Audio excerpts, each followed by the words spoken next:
Okay, U.S. history.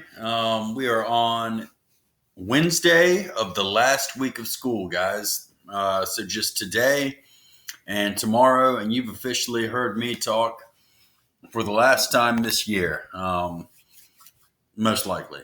So this video is very short.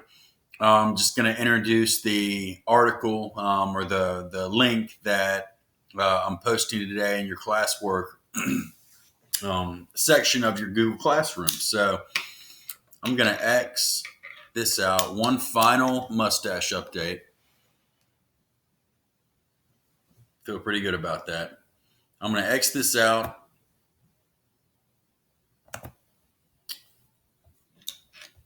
And this is what you're going to be looking at.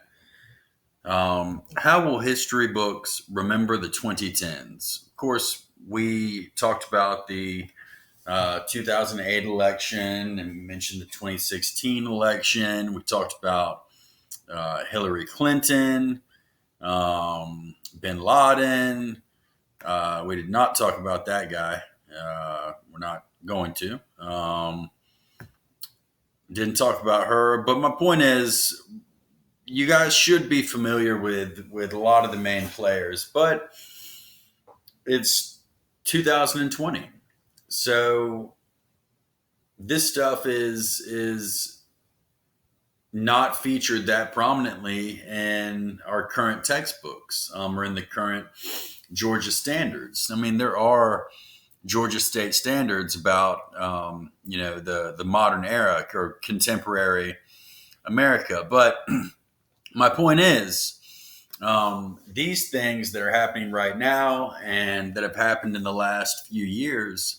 This is what your kids are going to be studying in the history books. So then the question becomes, and I wonder this myself: how will history books remember the 2010s? As I've gotten older, and then being a history teacher, when a major world event takes place, that's something that I wonder now. I wonder what history books are going to say about this. So this is just a really cool website.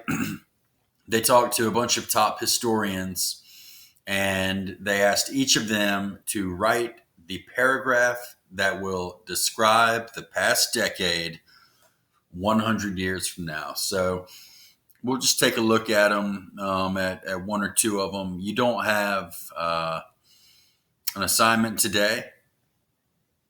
So congratulations on that. We aren't just approaching the end of a very newsy year. We're approaching the end of a very eventful decade. To mark that occasion, well, you guys know what they're doing.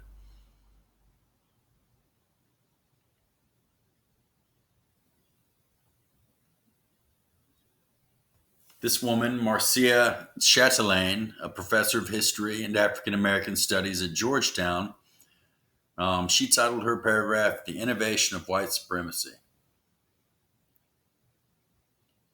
Vanessa Walker, professor at Amherst, "The End of Privacy."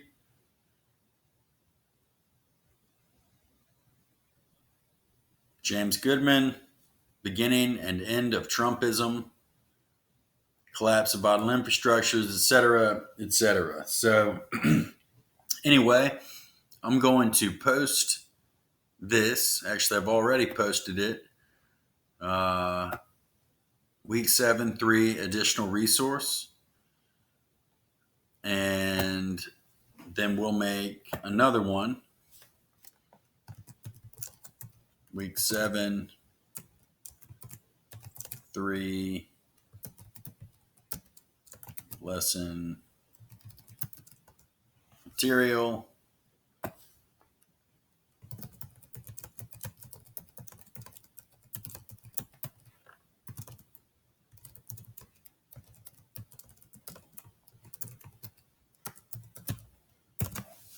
And I will post this up there. Now, listen, I know most of you guys aren't going to hear this because you finished up your work already. But to my students who are still going, it's important that we finish out strong. So, like I said, there's There's nothing due from today's class, but go ahead and I know you guys have free time, so look at this article and tell me what you think. See what you think on how 100 years from now they'll be talking about the current state of affairs in United States history.